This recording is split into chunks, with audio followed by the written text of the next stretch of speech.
Hi folks, welcome to Between Awesome and Disaster. This is your host, Will Carey. I hope you're having a good day. Thank you for listening. This is a fun episode today. On the show today, comedian and podcaster Tracey Carnazzo. Tracey, I know from doing comedy in New York City. She's also the host of two very popular podcasts, Teen Mom Trash Talk and 90 Day Fiance Trash Talk. Shows that reality TV shows, one's on MTV, one is on TLC, that interestingly enough, I've watched, not because I'm a super big fan of those shows, but my fiance loves them. And so we talk about those shows a little bit. And surprisingly enough, we ended up having a really interesting, lots of, you probably have heard me on the show talk music with a lot of guests, and any chance I usually get to talk music with people, because that's one of the few languages I speak, the other ones being comedy and anime and guitar players. So we talk a lot about her time working in the music industry, as well as some stories of working in when she was in culinary school. It was the kind of conversation, this is one of those conversations, like lots of ones that I've had on the show, that I was surprised by where it went.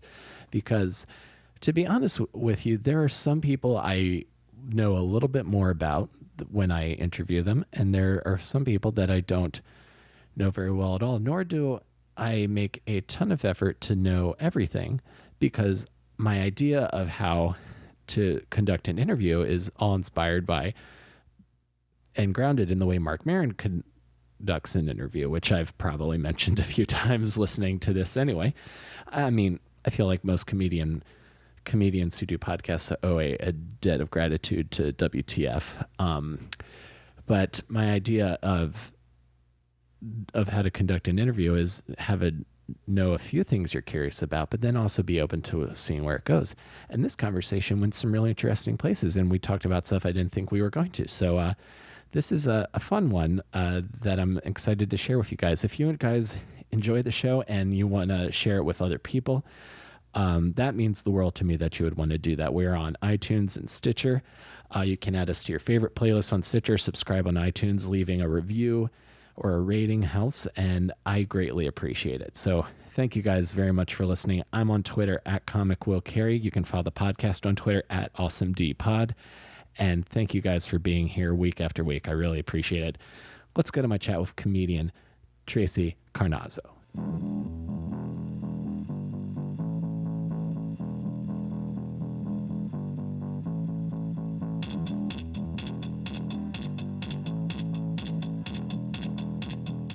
I mean, that half of it, I think, even just, I'm starting to learn now, even just half of comedy is confidence. Like, just like, okay, let me put a little extra zhuzh on this bit that is right, like kind of there, but it's not there yet. So I'll just, really sell it. Right.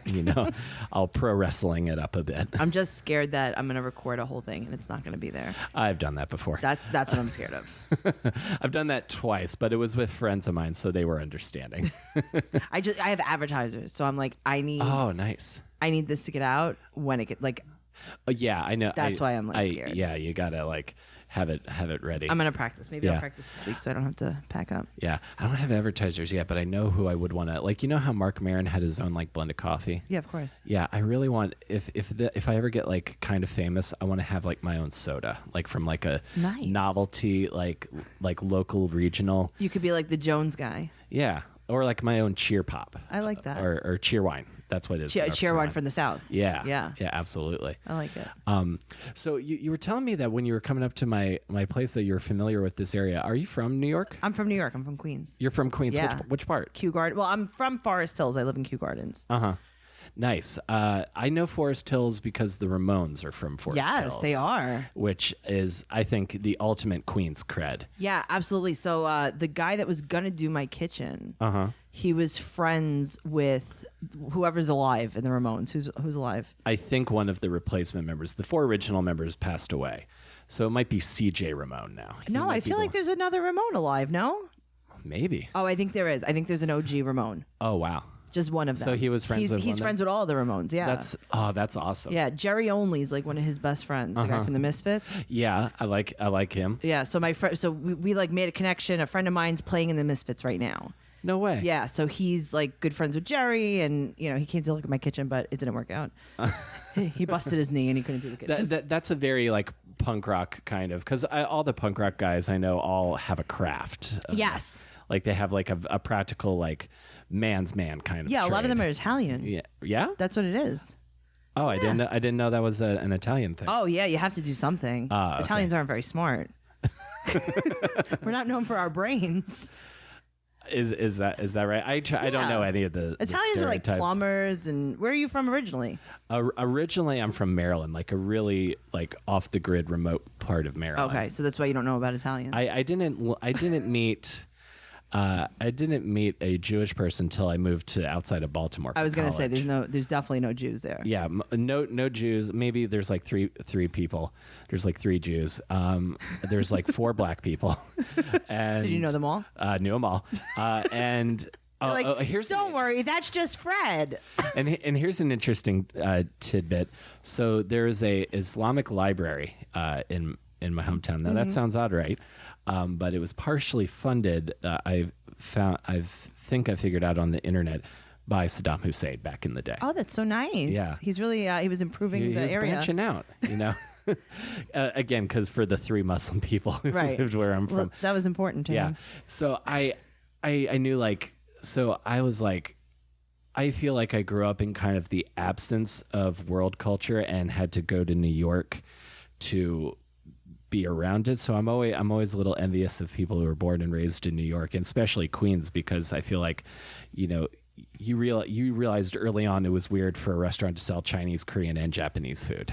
Well, yes. I feel like Maryland isn't that far, but just because you're from such a small place in Maryland, I think Yeah. that's really more of the problem than the location. Right. But we here in New York, like I grew up in a very like Forest. I don't know if you know Forest Hills. I've been there a couple of times, Yeah. but what's like the general vibe in Forest Hills? It's a small town USA. So there's 2 parts of Forest Hills, and Queens Boulevard separates the 2 parts. So there's I don't even know which is north and south, but whatever. There's one side of Forest Hills where it's like mostly houses, and it's a mixture of like Italian people, and there's some Jewish people. And that's where the Forest Hills Gardens is. So that's like the exclusive neighborhood. And then on the other side, it's like very Jewish, Bukharian, Russian. Gotcha. So- The more like working class community. They're both working class. There's just part of my side of Forest Hills that has a very exclusive neighborhood inside of it. But around that, it's just, it's middle class. Gotcha. But yeah, I mean, it's a white neighborhood. I remember when there was a black guy that moved across street. He was married to this Asian woman. They were both doctors. And, people say racist things and they don't even realize it. And, my Right. mom used to say, like, I'm not racist. I'm friends with the guy across the street. I'm like, oh, wow, you're friends with the doctor across the street that owns a house across the street from you for 20 years? Wow. How you really branched out over here. Right. But no, I mean, we didn't have that. For being in Queens, it's not that diverse in Forest Hills. I think doing comedy is like when my life got more diverse. Right. So you almost had like the small town America experience in this, Yeah. in the most ethnically diverse county in the world. Yeah, isn't that the weirdest? And then, Yeah, that's so and then strange, yeah. when I went to high school, I hung out in Howard Beach, which is 100% Italian. Right. And I was like, oh, this is just, I only know white people. Right. And then I did comedy, and I'm like, there are so many other people besides 2 Asian guys in my class. This is great. That's great that it kind of broadened your horizons. It did, like because that. I went to Catholic high school. I was always around like in these neighborhoods where it was just white people, and now I'm like, wow, there are other people in this world. There are all different kinds of people. Yeah. That's what college and then New York City eventually was for me. Did you go to college in New York? I went to college outside of Baltimore. Okay. So, again, also, being near Baltimore, like first exposures to like, the real world, Sure. like people struggle. Like Yeah. that kind of shit. Like you'd always read about it and heard about it, but you don't know what it is until you actually see someone. Oh, like. absolutely. I remember. So I grew up in a house, right? My parents had a house. We had a 2-family house. And I remember What did your folks do? So my father was a carpenter right across the street here from you. And my mother was a school teacher in Catholic school. Ah, nice. My mom was a teacher as well. You were saying you remember? So I just remember like kids in my class would live in apartments, right? And I would say, Mom, they're poor. They live in apartment buildings. And she's like, honey, their apartments are nicer than our houses. Like, right. Like they have a 4-bedroom apartment on a. Oh, Jesus Christ. Yeah. Can you imagine? Like you don't know. I just thought that if you lived in an apartment building, you were poor. I didn't know. We didn't have a lot of apartment buildings by my house. Right. Yeah. That's because it sounds like that area of Forest Hills is like almost like there are parts of Bay Ridge that are like mostly houses. Yeah, it's just like a suburban. regular. You know where it is? Spider-Man. Are you a Spider-Man guy? Yeah. He's from around the corner from where I grew up. Oh, cool. So that's the area. So it's like just a triangle roofed house. It looks like any neighborhood, any town USA. And like is there a corrugated metal like awning above your door? I think of that when we think have of Queens also. we have shingles, but yeah, there's a lot of those. Okay. Yeah. And were you an only child? Did you have siblings? I have an older brother. Older brother. Yeah. Okay. He's 2 years older than me.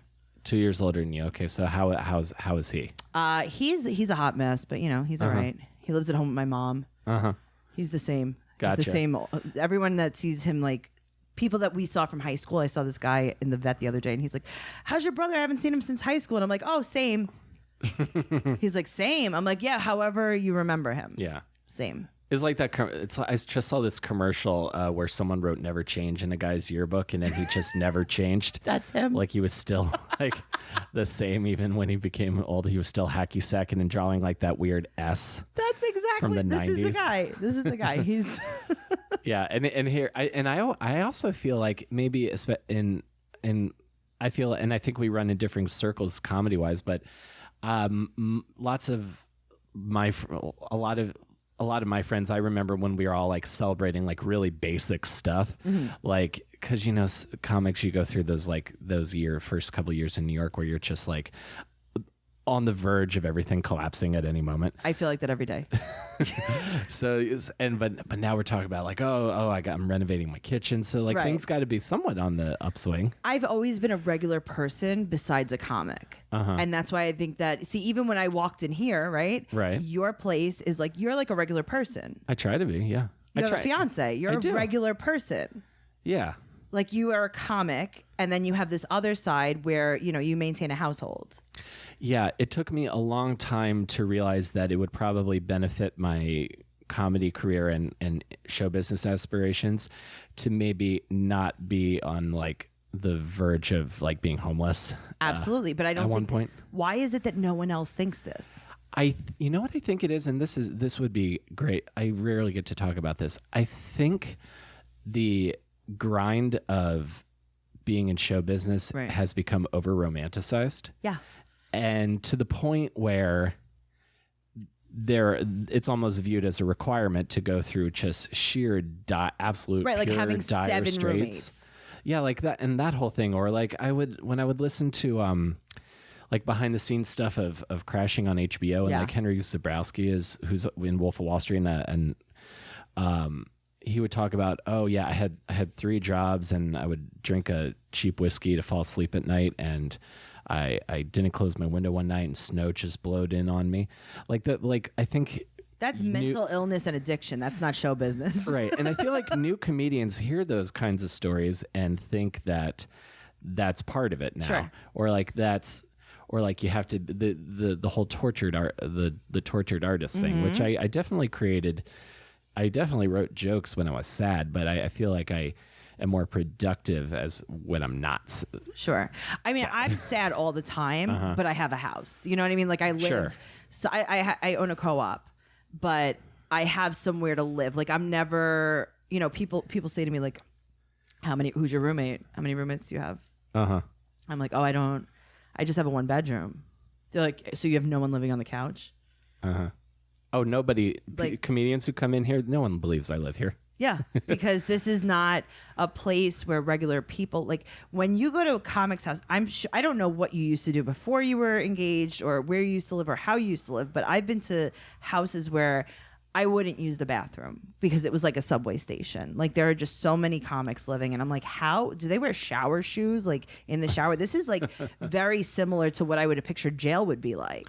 I used to live in an apartment with 2 other dudes, and it got, I don't need to say anything else. Sure. It got dire. It's gross. My fiance could tell you. It's gross, right?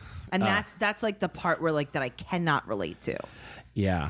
I mean, I understand, and I understand that you have to, I understand the idea of paying your dues, and I think that's important. Sure. But what I think the distinction needs to be made is that there's paying your dues, and then there is openly allowing yourself to be treated horribly. Absolutely. But also, I started comedy later in my life. I was 26, 27 when I started comedy. So I had already worked for years. I worked in media for years. So I had an actual job that I was saving money from. Okay. And I think that so many people start so much earlier than I am that they never had a chance to like really have a real job. It was always like, piece together freelance things, and that's why they're all so poor. All right. Well, you find the dream early on, and then you just think and support the dream. Like it took me a while to realize that I could work in something fulfilling that is dream related. Sure. But like there was, for the longest time, I thought it was like an either or, and then I never wanted to be too content in my day job, because then I would lose the hunger. I totally get that. That's kind of where right, because then your life's just comfortable, and you're like, you know what, maybe I don't have to do comedy. Right. Maybe I could just be a person. Yeah, but if I still will contend that if the passion for something is there, you will do it. Oh, absolutely. It's just how hard are you going to work? Right. When your house, this is what people have told me, like they walk into my apartment, they go, "Are you rich?" And I say, "No, I'm clean." There's a difference. I don't have any, I have a 1-bedroom apartment. Like it's really not that serious. Yeah. But I keep it nice. Yeah. And people cannot wrap their heads around that. And then, they're like, well, if I had this apartment, I would never leave. And there's a little bit of truth to that, because when you are comfortable at home, and I work from home, then it's like, do I want to go out and really like do 3 shows tonight? Or should I work, on my podcast that makes me money, that pays my bills? Yeah. It's kind of it's sort of like a risk versus, not even like risk versus reward, but what I had it, and I kind of want to trace how we got to this point, how you got to this point. For me, it started to become like, I went to college for theater. So I was originally going to be an actor. That was what I was going to focus on. But then when, as I started to get other interests, I had to become more selective with stuff I chose to work on. It's like, am I going to commit weeks to doing a play where I'm background? Sure. For no money? Probably not. Yeah.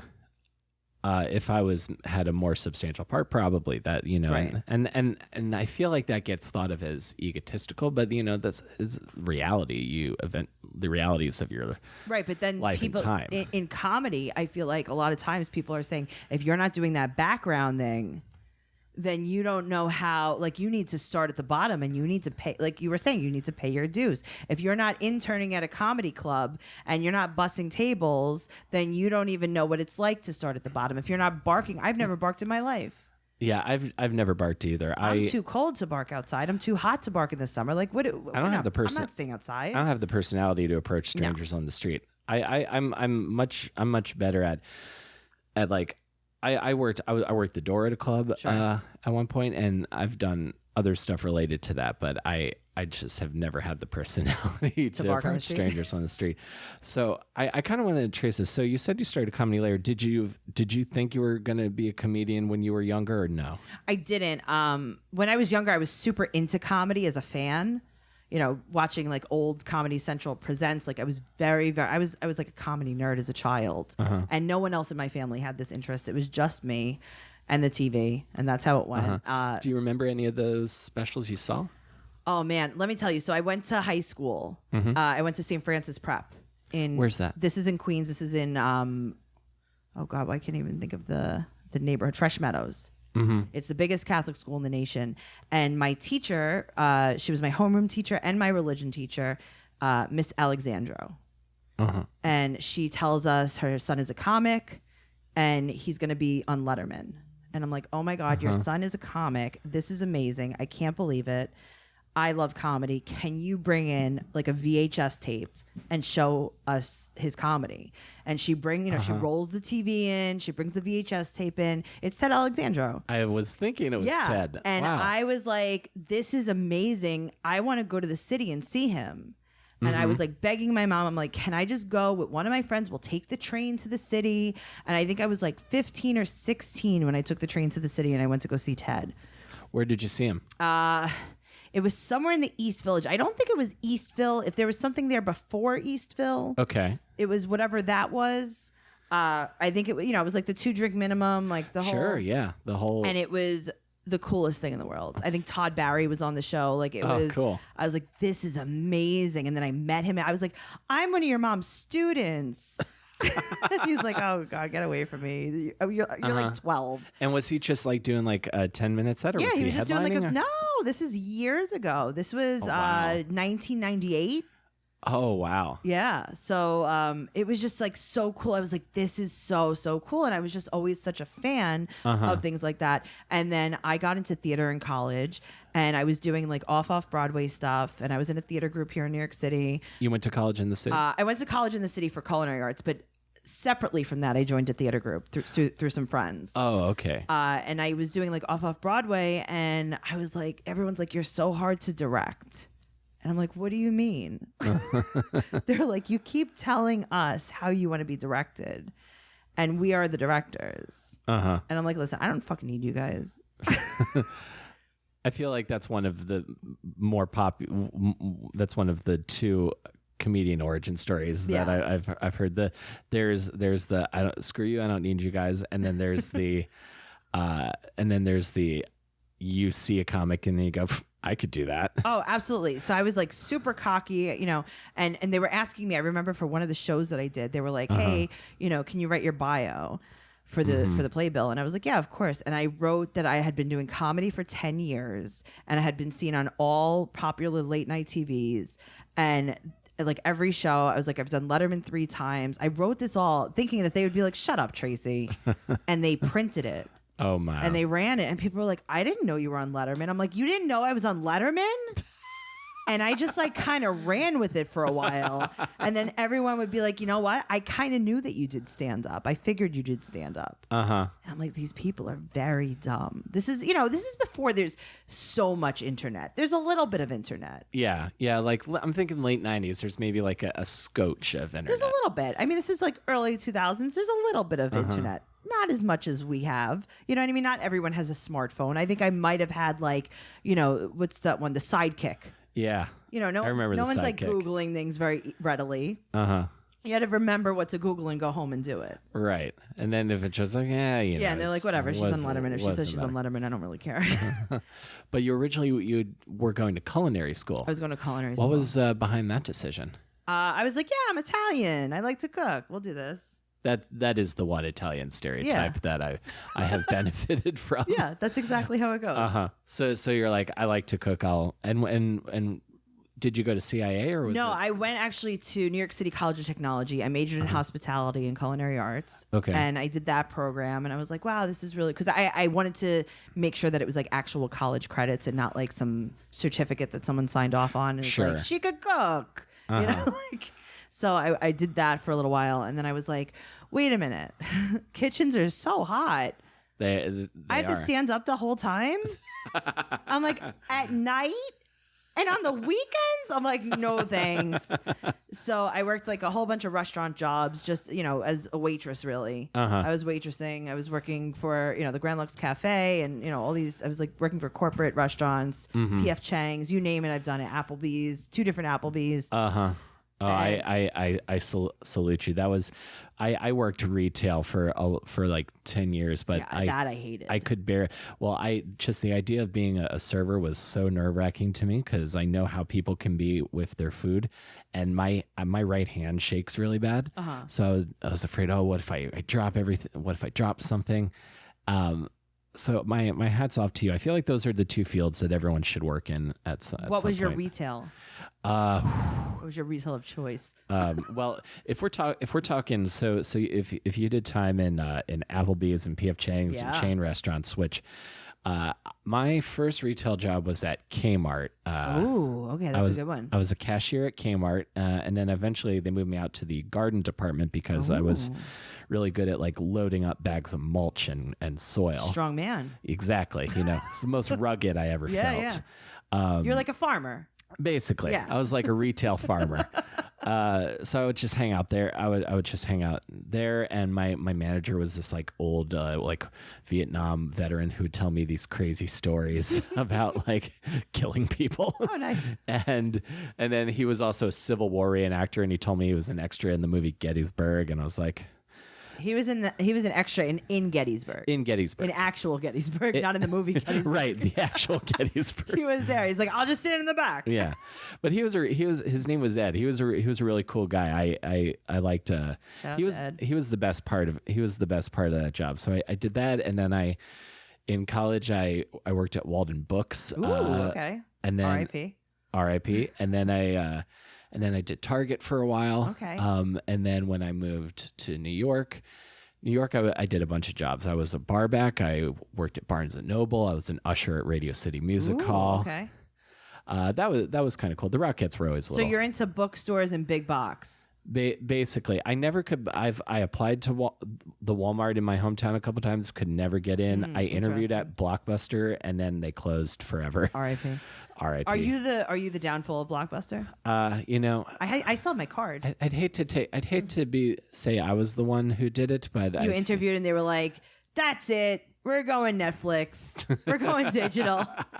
Get the movies off the shelves." Yeah, but I always felt like I had more patience for that. Like I could talk to a mom about the Nintendo Wii. Right. I feel like a lot easier than I could list off like, okay, so you would like no butter, but you want extra béarnaise.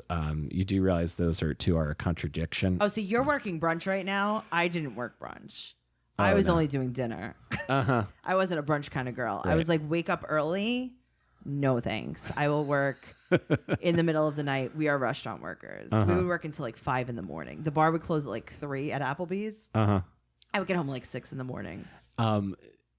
From your experience, is the restaurant business as filled with like degenerates and like people from the fringes of society as Anthony Bourdain made it seem? Okay, so I'll tell you this. Okay. I toured with rock bands for a portion of my college years. Okay. Working for a record label, working for the bands themselves, interning, and I have not with Southern rock bands with terrible like people with drug problems. I have never seen more drugs in a restaurant I saw way more in a restaurant than I've ever seen on tour. Wow. Yeah. That kind of makes sense to me because the job is so physically demanding. It doesn't pay that much. It's nights and weekends. You're on your feet all day long. The more you work, the more you make because you're not salaried. Right. So I'm actually sober. I never even used to do the drugs, but I saw them. Like, it was like work a double. Just do some coke, work a double. Wow. And I'd be like, oh, okay, I'm just gonna try to stay up. I'll just work the double. Yeah, I'll just work the double without the coke. And they're like, do the coke. And I'm like, I don't really want to do the coke. I'm not really into even caffeinated coffee. It kind of makes my heart race. So I'm probably not going to do the coke. Right. There were drug busts at some of the restaurants that I worked with. The staff was selling the drugs to the other staff members. And you knew the busboy that was selling the drugs. I mean, this guy was loaded. I'm like, you're a busboy? Come on, guy. You got a Mercedes. You're a busboy? You got a G-Wagon. Oh, I love stories like that. Like the first time I read Kitchen Confidential, when he tells this story about, this guy and his fiance came in, and then a couple hours later, the chef was banging the woman in behind the kitchen, and that's when I realized I wanted to be a chef. 100%. This is a real story. That is exactly what everything in a restaurant's all about. Like, we're talking about right now the Me Too movement, right? So we're not supposed to harass each other. Sure. We're not supposed to sexually harass each other. You and I, as coworkers in comedy, are not supposed to sexually harass each other. Of course. Working in a restaurant in, the early 2000s, if you are not getting sexually harassed, you are feeling very bad about yourself. There's something wrong with you. Because that was all we had. It was like, if no one's grabbing your ass in the kitchen, are you worth anything? And it's so, I mean, I don't know how retail was. I'm guessing that retail was a little tamer. Yeah, all this stuff, in retail, everything happened off the clock. Right. No, this was in the kitchen. You just get a little boob grab and you're like, yes, this is perfect. You're sleeping with your managers, getting better shifts. Yeah. Like it happens at all levels. Like everyone just talks about it happening at these like high, because the thing that repeats in my head most when it comes to the Me Too movement is the phrase abuse of power. And it's always talked about in like a Harvey Weinstein level against like a well-known actress or an up-and-coming actress. But that just happens with any human who has a little bit of power over another human. Absolutely. It happens that quickly. Absolutely. But we were all doing it because remember, your restaurant's closing at 1. You're getting off at 2. And this is like a regular restaurant. Not like an Applebee's Bar and Grill. Right. Which closes at maybe 3. You're getting off at 4. Now you have to eat because now you just got off of work. Remember, your schedule's all fucked up. So you go to the diner with your friends, or we used to go to Bennigan's. Ah, yes, Bennigan's. Bennigan's. They stayed open even later. They closed at 4. So we get off at like 2, 3. You go to Bennigan's, you get some apps, you get some drinks. I mean, not me, because I just get the apps. Of course, yeah. I wasn't that fun. And then, before you know it, everyone's making out. Everyone's doing blow. And it's like, and you're like, oh, he's going to call in tomorrow. He's going to call in tomorrow. Look at him right now. He's whacked. He just had 2 mucho margaritas. Right. He's going to get a DWI. Yeah. Oh, one of my favorite stories, Bourdain, that reminds me, like, they all like ended up on like the beach in Coney Island, and then they woke up and they were like getting sunburned from the sun. They're like, oh, we got to get back to the restaurant. Yeah, that's how it is. That's everyone's getting DWIs. So when I worked out in Long Island, right, everyone's driving to work. So everyone's driving from work to the bar and then driving home from the bar. And on Hempstead Turnpike, where the bar was, there was just checkpoints everywhere. Right. So it was like, oh, yeah, she's not going to be in today. She was out last night with us. And, I guess she got a DWI. But the managers were like, oh, it's cool. I got one last week. Like, these aren't exactly like great humans. What do you think it is about the restaurant business that attracts this level of debauchery? It's the hours. It's the late night hours, hard work. I mean, the pay's not great. You're making maybe as an assistant manager. What are you, 25? Like, you're not. This isn't a career. It could be, but I'm just saying, like, the assistant managers, 25, 30 years old, working, 14-hour shifts in the middle of the night. Yeah. Yeah. What do you expect?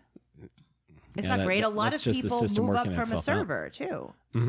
Yeah, that just sounds like the system working itself out. Yeah, that's how it goes. And you say touring with rock bands was not as wild as that. Definitely not. That's funny. So okay, so you're working restaurants. How do you get to touring with rock bands? So I was working. I was doing the culinary arts, working in restaurants, just as a server, never in the kitchen. Too hot for me. Gotcha. So I'm like, I need to do something. I'm obsessed with music. High school, college, junior high school, like just obsessed with rock music. Okay. Who are some bands you like?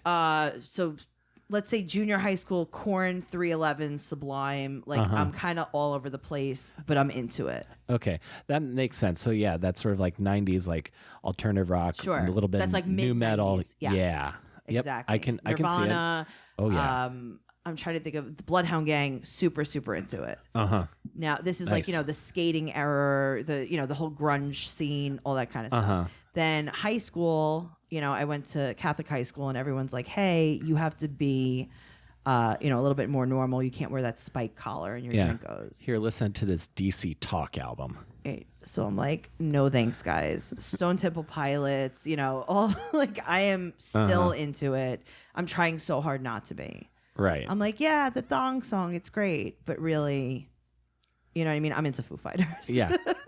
Absolutely. So I'm trying. In college, I was like, you know what? I need to do something creative. I can't. I could never just do one thing. It's like, you know, when I was going to college, I was in a theater group, and it's like I always have to have like an outside interest. Right. So I applied for an internship at a record label, and I was working for DRT Records, which they had Clutch, Guar, like, you know, some heavy shit over there, and I was working with them. Oh, nice. And then I got hooked up with this band in Columbia, South Carolina. Okay. Because they were signed to Jimmy Pop from the Bloodhound Gang. They were signed to his record label, which is Jimmy Frank's Recordings. Okay. They later got signed to Universal, and they were like, hey, let me throw you at this band. You could tour with them. Okay. And I was like, Jesus Christ. I was like 20 years old. These guys were like in their 30s. They're pretty hardcore. Yeah, I'm thinking anyone associated with the Bloodhound Gang's probably They're wild. a little wild, because the Bloodhound Gang, I think their last tour in Russia, they almost got arrested. Okay, so that was when Jared wiped his ass with the flag. Yeah.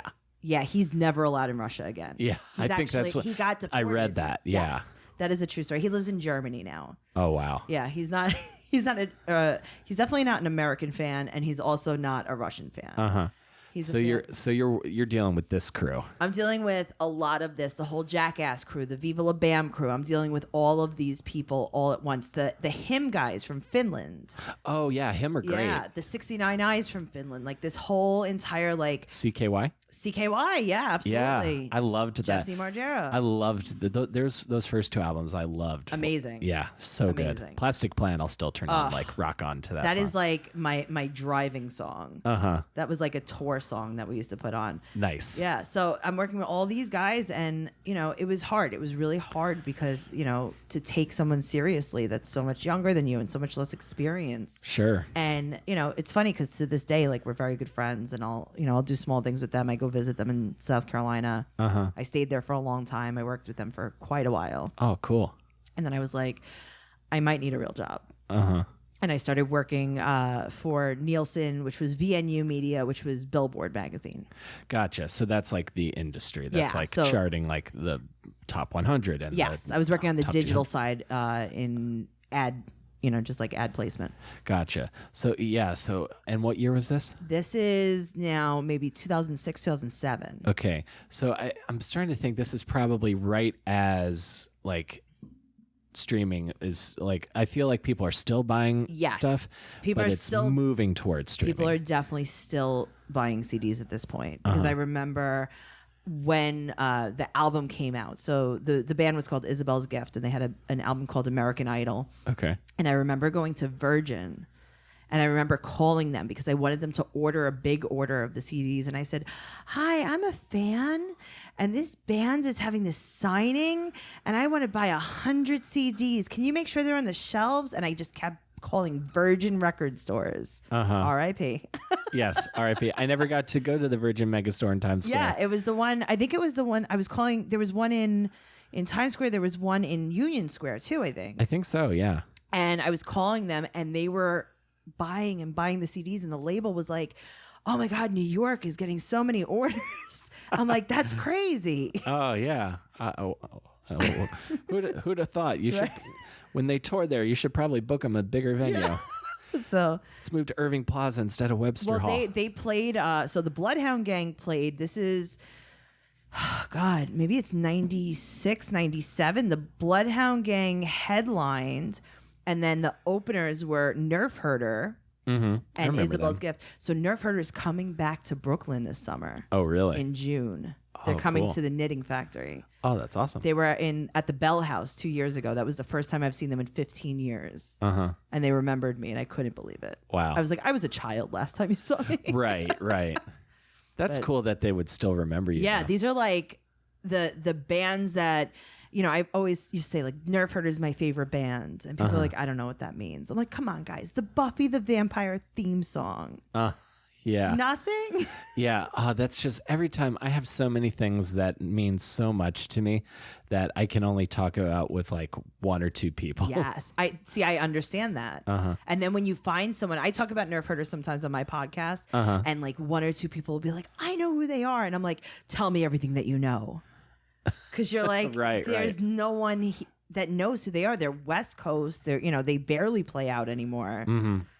But I'm into it. Yeah. I recently interviewed the lead singer of the band Alistair. Ooh, okay.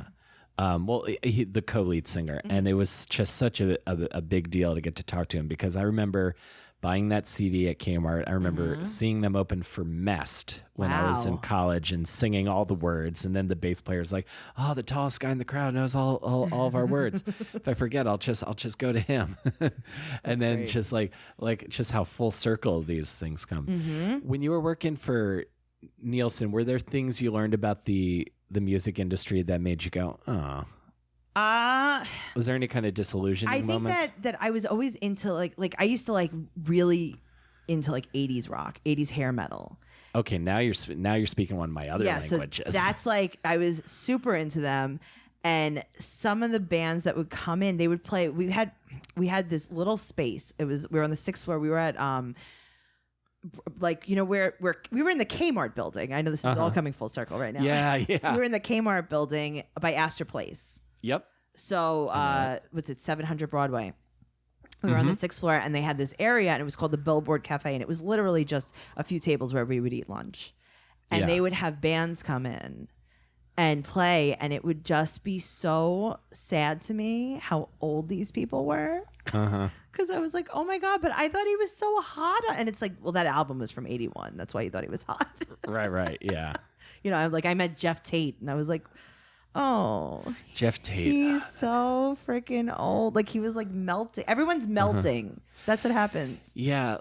Either that, or you sort of get that like you get the like Vince Neil dad bod kind of thing going on. Vince Neil. Do you remember when they did the recreation of Vince Neil on VH1? I think it was. Yes. That was amazing when they turned him to Catwoman. Yeah. When they chopped his face up. Poor guy. Have you seen The Dirt on Netflix? I haven't seen it yet. It's campy, but I enjoyed it. And Selena Kopic is really into 80s metal also. I do. Yeah, I love that. Yeah, I was, because VH1 used to play all of the like top 40 hair metal band countdown shows, and that's how I learned about like, Wasp and Trickster and Steelheart Kicks. What's in Tesla? Yeah. Like all of those bands. My dogs, I have 2 dogs. I have a Chihuahua and a mini Dachshund, and my Chihuahua, they're both females. My Chihuahua is Slash, and my mini Dachshund is Nikki Six. Nice. Yeah. That's both females. Excellent. Nikki Six, I would like to interview him. He seems like He's a big animal lover. He seems like an interesting guy, and like I play bass too, so I would want to talk to him about I could talk to him about that. Did you read the Heroin Diaries?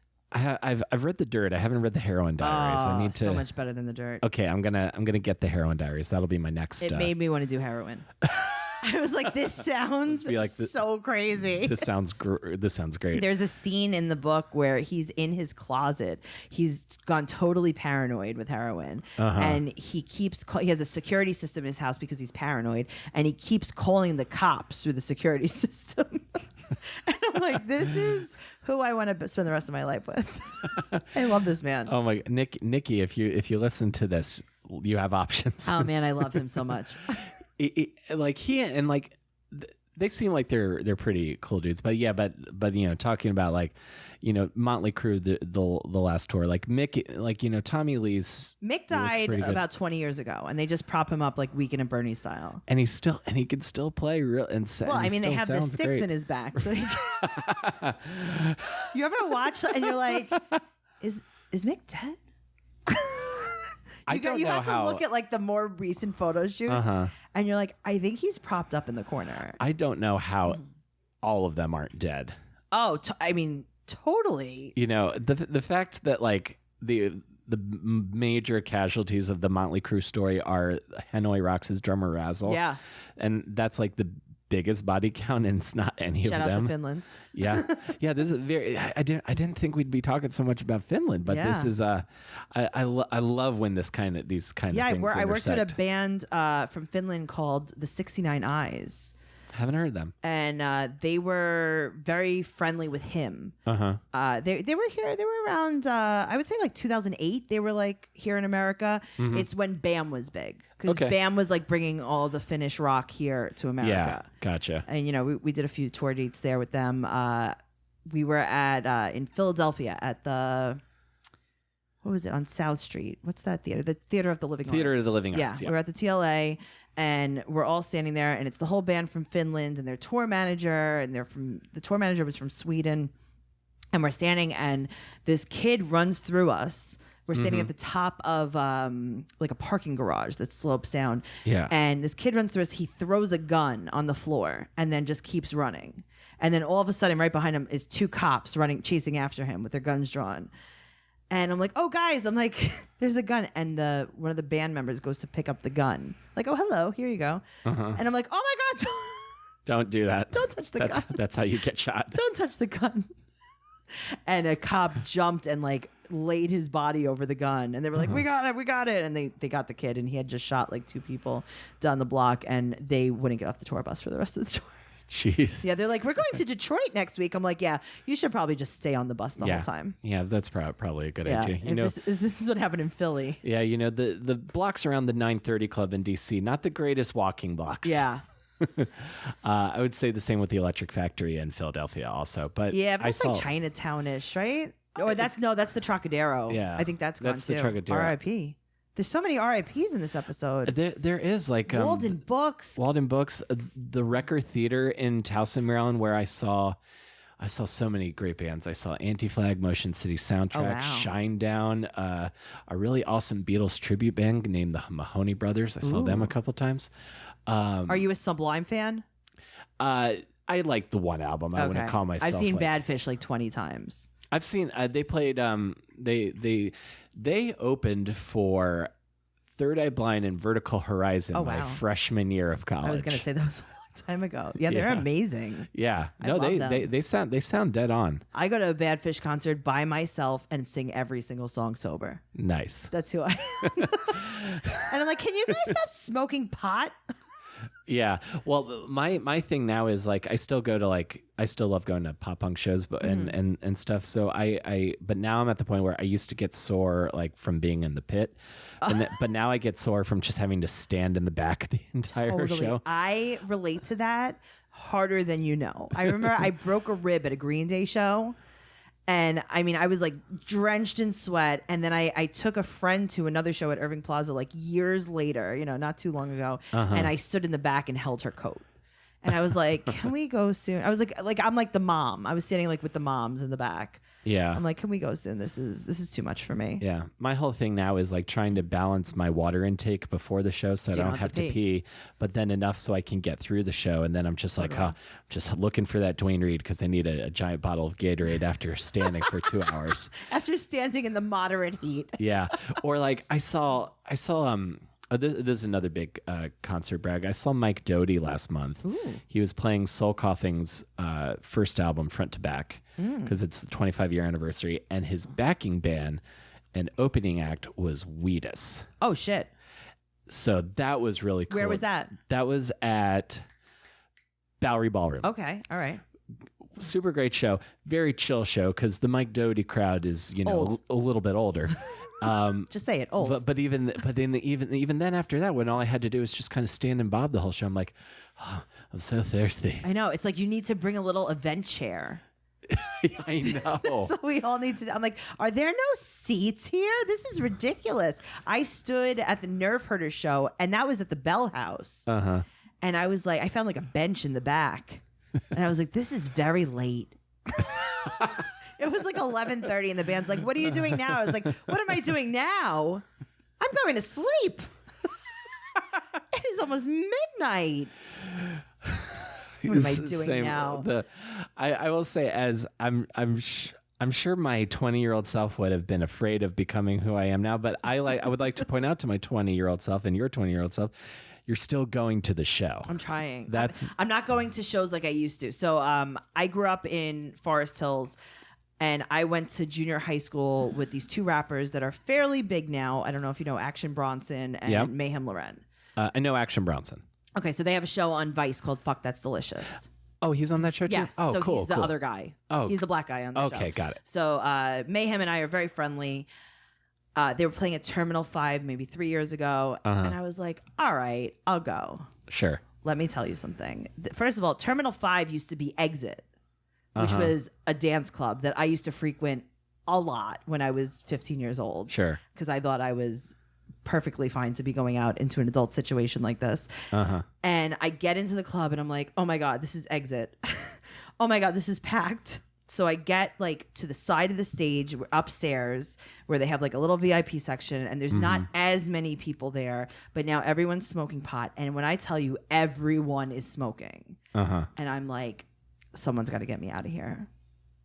Someone has to take me out of this venue, because you can't. But if you want to get out, like, it's going to take a half hour to go through the crowds. Yeah. And I had a friend of mine.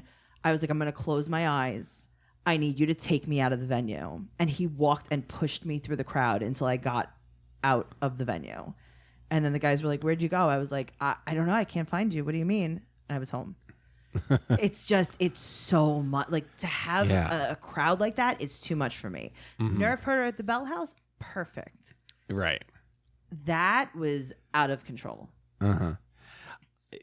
Terminal Just like 5. everyone's sweating on you, and like the smoke, everyone's just smoking, and like there's no regard. I'm like, isn't this illegal? Right. It's like, I thought you could only smoke at Karma Lounge. Yeah. So now this is how I'm going to trace this. So you working at Nielsen, I love waxing nostalgic about concerts and like places absolutely. in New York. I love this kind of shit. So you're working in the music business. How does comedy come into the picture? Okay, so I'm working in the music business, and as I'm doing that, I'm in a theater group. So I was doing two things at the same time. Yeah, so I was doing. I always need like a million creative outlets. So I was doing that. I was doing this one production with the theater group, and I was like, "Hey," I said to the director, "Why don't you sit this one out and let me direct this? Just for like, give me like 20 minutes." And he was like, "No, I'm the director." Sure. And I was like, I just don't think that you're really portraying my character correctly. Like, I don't see the vision. I don't like it. And I think that you should just listen to me, because this is how it should be done. That is something I would never have the balls to say to anybody. Yeah, I just thought I was right. Okay. I was like, no, I know that this is what I want to do. And then that's when I was labeled hard to direct. And I'm like, really? I was just trying to help. Right. And they were like, no, just stop. So after, I lied on all of the playbills, I was like, maybe I should do this. And I just started doing it. I networked with some comics, and I was like, yeah, just book me on your shows. Never did an open mic. I was like, I could probably do like 8. That's fine. Put me up on your show. They were like, all right, do you want to like headline the show? I told all my friends, I was like, listen, I'm doing this show in Queens. It's a bar show. Come out. 70 people come out, because they had no clue I did comedy. I'm like, what do you mean you didn't know? I've been doing this for years. Been on Letterman 3 times. Guys, did you read my playbill? They all come out. They can't believe what's going on. And the people that are running the show have no clue what's going on. Sure. They're like, wow, you have a lot of friends. I'm like, I do have a lot of friends. Yes. They're like, do you want to go up last? I'm like, yeah, sure. They're like, how long can you do? Like 20? I'm like, yeah, I could do 20. I had 7 minutes of material, and I did the 7 minutes of material. I didn't do bad. I really didn't do bad. It was a loaded room, but no, I and then I can see it. I did my 7, and then I got off stage, and the host was like, wait a minute, what? That's it? You're just doing 7? I was like, yeah, I'm done. Why? Lucky for you, I'm done already. Yeah. So you basically so you started comedy saying, oh yeah, I got this. I totally got this. I had Chelsea Handler's brother fly in for that show, for my bar show. Oh wow. Yeah, What did a friend think? of mine. He was like, "You're funny. great. You're great. He's the best." And what year was that? This is 2011. 2011. Okay, Yeah. so it's about like coming up on 8 years Yeah. for you. Yeah. Nice. Well 2011, done. I I decided that I was a seasoned comic at that point. Right. So you decide. So you start off season. So how was the early shows getting up from that 7 minutes to? I remember just like being booked in Manhattan. I was like, yeah, it's not a big deal, but I'm booked in Manhattan. Right. Meanwhile, it was like a terrible bar shows. I just did bar shows for like ever. And then shortly after that, I started helping with some shows at Caroline's and doing some marketing for them. And they would throw me spots, and Cool. I just kind of, chugged along. Nice.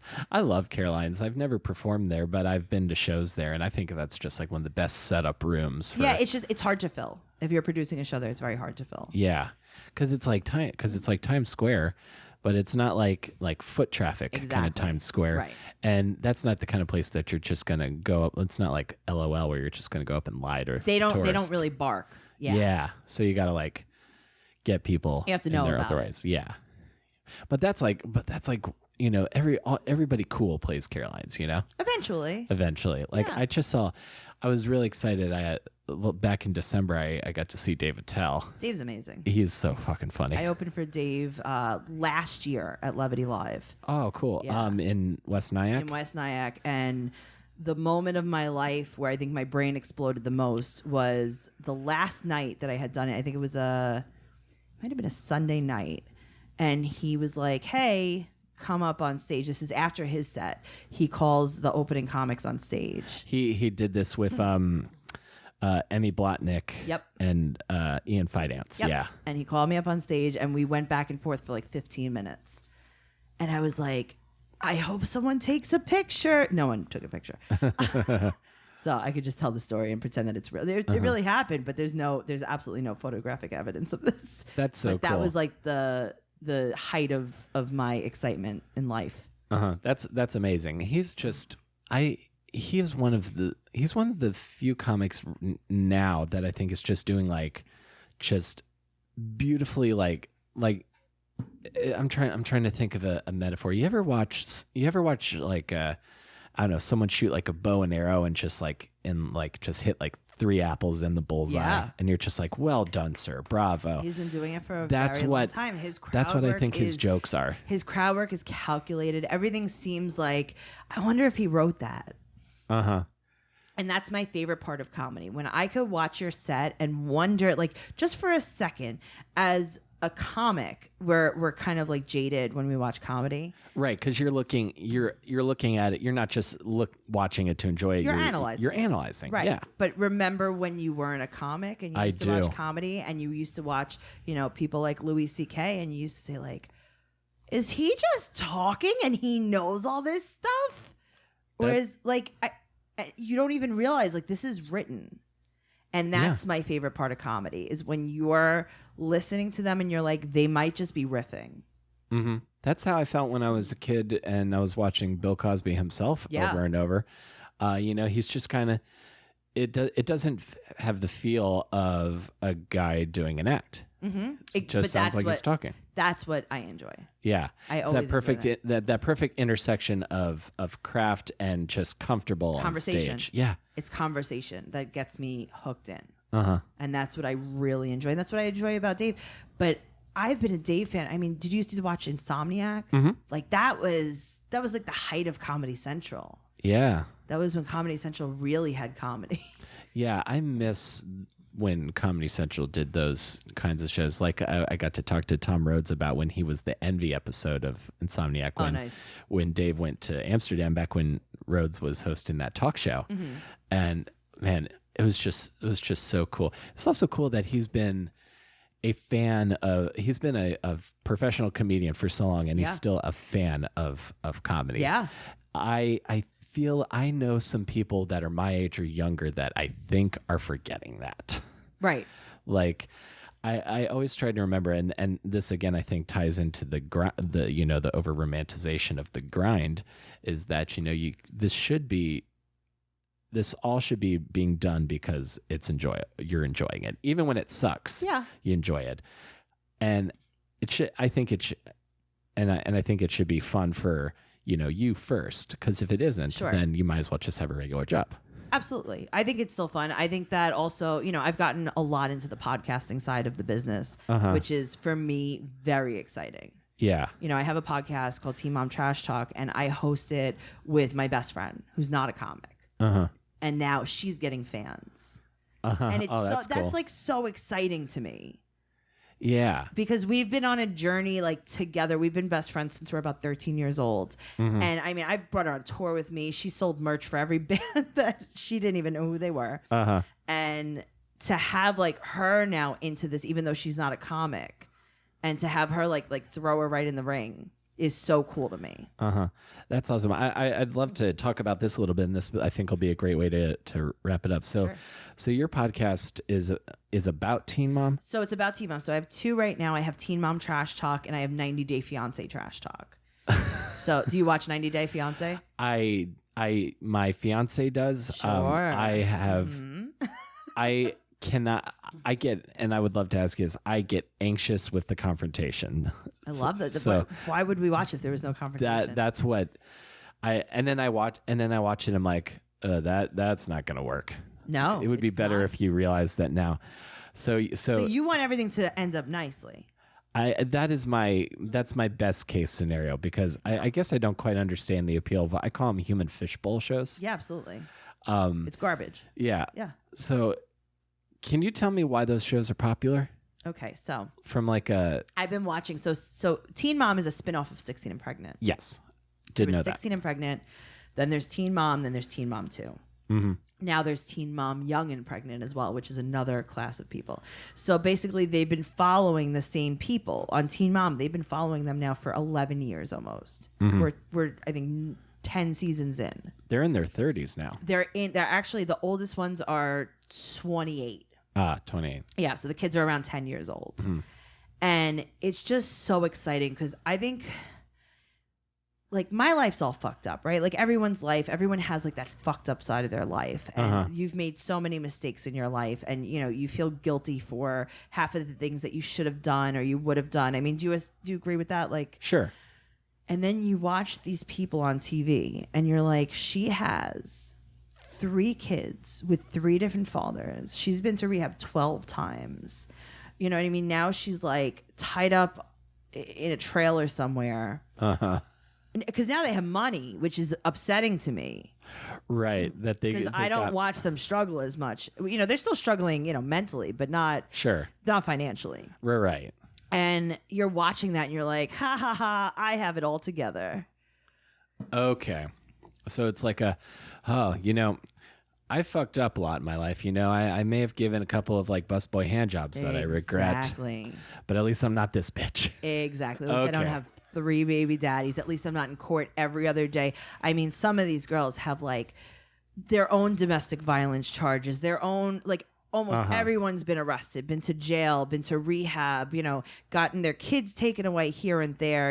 It's amazing. And so you and your best friend get to talk about this about how much better we are than them on the podcast. We've been doing this now for almost 2 years, and MTV has caught wind of it. Wow. The girls have caught wind of it more than anything. And some of them are really into it, and some of them are really not into it. Which is probably good for you either way. I'm into them. We've become friends with some of the cast members, and they'll be like, oh, hey, we'll be chatting or whatever, or texting or hanging out with them, and they're like, did you talk any shit about me this week? I'm like, oh yeah, it's pretty bad. You probably shouldn't watch. I said something really shitty about your kid.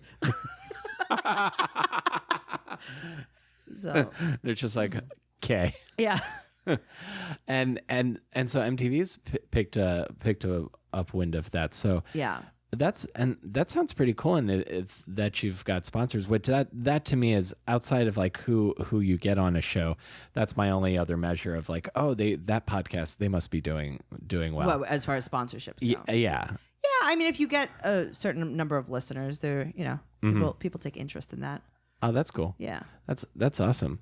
That's great. That's I'm doing like the 90 Day Fiance one, and the 90 Day Fiance people, they're very new to fame. These girls on Teen Mom have been doing this for 10 years. They're seasoned. Right. They're so now pros. the 90 Day Fiance, very new, very naive. They pick up the bait very easily. Gotcha. Very easily. They're texting me. They're calling me. They're spilling info. Oh, nice. So you're getting like exclusives. Oh, yeah.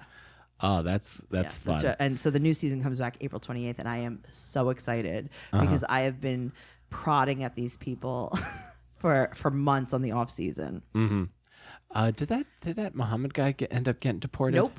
He's still in America. Muhammad is still in America. Oh, that's something I'm curious about. And then, are you also talking to the before the 90 days? Every people? single person. Who do you need? so like the guy who there was like the really neurotic guy who this is also for my fiance as well because she's a fan of these shows. There was that really neurotic guy who went to Brazil with like buckets of equipment. Okay, that's Paul and Carini. So they're still together. Paul, they just had a baby. And Paul came back to the United States. He's in Kentucky, and his baby and his wife should be coming soon. And they still do not speak each other's language. Years later. Oh, that's. I mean, I feel like there are couples that have had that exact same hurdle and have made it work. I think that girl is just really young and just really wanted a kid. Yeah, that really wants to get out of. I mean, she was living in the swamp. Yeah. That town in Brazil looked like rural, to say the least. Not little bit. Well, it made where I grew up look, Paul's a maniac, refined. though. Yeah, Paul. Yeah, Paul's he's the guy who he set a fire. He burned his ex. Yes, he's a crazy person. He's reached out. He's tried to be in some of my in the Facebook group that we chat about the podcast, and I've had to take him out of it. Oh wow! I'm like, no, Paul, this is not for you. Bad boy. Oh, that's he's so a crazy funny. person. Oh, well, good to know that my feelings about him were. I'm shocked that you really had a bad feeling about him. I know there were no signs. Right? Was it when he went to Brazil on a boat with a lock of his mother's hair and 12 dildos? Is that what? I mean, that's. Yeah, that's definitely. Did that tip you off? Yeah, that's a red flag, I think they would say, and I tend to ignore obvious red flags. When he had to bring his police record to her parents. And and her dad was a cop in Brazil. He's a retired cop. That's a special moment. They don't teach. You don't see that in like movies about love anymore. Exactly. This is like, real. Here's my police record. What do you think? Can I fuck your daughter? I would love to see. I would love to see a romantic comedy where two really broken people get together and they're still broken. Like they don't fix each other. So you're talking about like a comedy couple. Yeah. I got you. Yeah. I'm picking up what you're putting down. Yeah.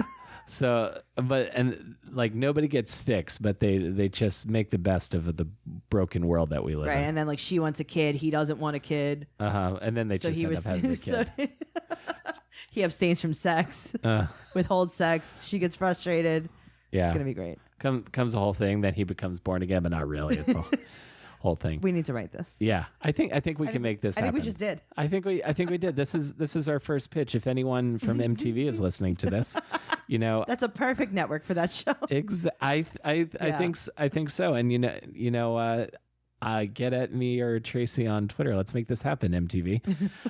Or if MTV 2 is still a thing, if they still play music, I don't know. It's all Viacom. Yeah. Well, we're local. It'll be like working with. It'll be like a friends. 10-minute. Honestly, it's a short film. So yeah. So it's like back when MTV when you used to do those like little weird things in between videos. Just think of it like that. Just play it in between, like a pop-up video. Yeah. Great. So the podcast, the two podcasts are called again. So we have Teen Mom Trash Talk and 90 Day Fiance Trash Talk. Cool. And is there anything else we can plug? Sure. You can go to TracyCarnazzo.com. I have a show in Astoria, Queens every fourth Saturday of the month at QED in New York. And also you can follow me on Instagram and Twitter at Trixie Tuzini, TrixieTuzzini. Excellent. QED is a wonderful venue. So you should QED definitely awesome. Check that place out. Cool. Yeah. Sounds good. Thank you for doing this, Tracy. I appreciate it. Thank you for having me. This was wonderful. Awesome.